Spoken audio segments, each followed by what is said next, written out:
What's going on, everybody? I'm Nano and welcome back to Borderlands 2. This is another video in my series of early level character guides. If you want to check out the others, I will link them in the cards right here. With the release of the Commander Lilith DLC, Borderlands now lets you start a new character at level 30 beginning at the new DLC. And with the game on Games Pass, PS Plus, and the approaching release of Borderlands 3, I thought it would be a good idea to put up some guides for new and returning players. As a new player, being able to jump into the game at level 30 is much more fun than starting at 0, but starting here leaves you at the final mission of the main story, so if you want to experience the story from the beginning, with no spoilers, you might want to start at 0.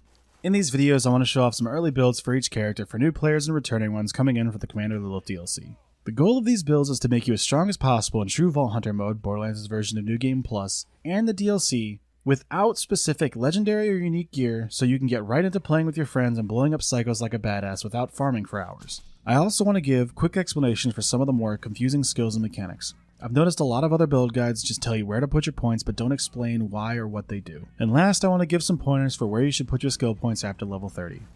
Today we're going over Axton the Commando. Axton is Borderlands 2's soldier class and is probably the most basic Vault Hunter in the game. His action skill is a deployable turret that automatically fires at enemies, and you can claim this turret early to reduce its cooldown when near it. Axton is probably the easiest Vault Hunter to jump right into and play. Most of his skills are pretty straightforward and easy to understand, and because of that he's usually seen as one of the more underwhelming characters in the game. But don't let that deter you from playing him. He still has his own extremely strong endgame builds, they just require more specific gear and playstyles. For this early build I want to focus a bit more on just Axton and the weapons he uses, and less on the turret, because in late game I feel like the turret's a bit underpowered. So the first skill you want is Impact, which grants 20% bonus gun damage and 15% bonus melee damage. Next, Metal Storm, which is a kill skill that gives you 60% bonus fire rate and 75% recoil reduction while active. Now, Battlefront. Battlefront gives you 30% bonus gun, melee, and grenade damage while the turret is deployed. Next up is Duty Calls, which grants 25% more gun damage and 15% more fire rate to all non-elemental guns. This skill is pretty useful early game, but as you get into UVHM and more endgame levels, the extra splash damage that elemental weapons deal just make most non-elemental guns obsolete. So this is something you'll probably want to spec out of later on. Now put the last 5 points in the Sentry, which increases the turret's duration by 10 seconds and its bullets per burst by 5. Originally I had these 5 points on Ranger, which increases gun damage, critical hit damage, fire rate, mag size, and a handful of other things by 5%. But the extra turret duration ended up working better during testing because it lets you take advantage of Battlefield for longer.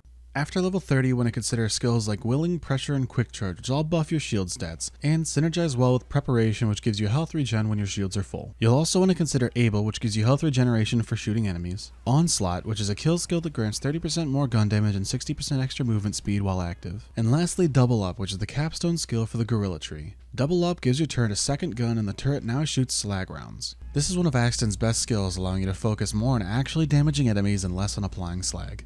And that's Axton the Commando in the early levels. If you want me to make my own max level build guide, let me know in the comments. And if this video is helpful, do me a favor and hit that like button as it lets me know what videos I should make or keep making. Also, consider subscribing if you want to see more videos like this, and check out my Twitch channel where I stream things like Borderlands, Rainbow Six Siege, Overwatch, Destiny 2, and other games. I also do game giveaways over there, and the link's in the description, so I hope to see you in chat. Thanks for watching, and I'll see you in the next one. Kappa's not even paying attention. Oh, that was a tasty double.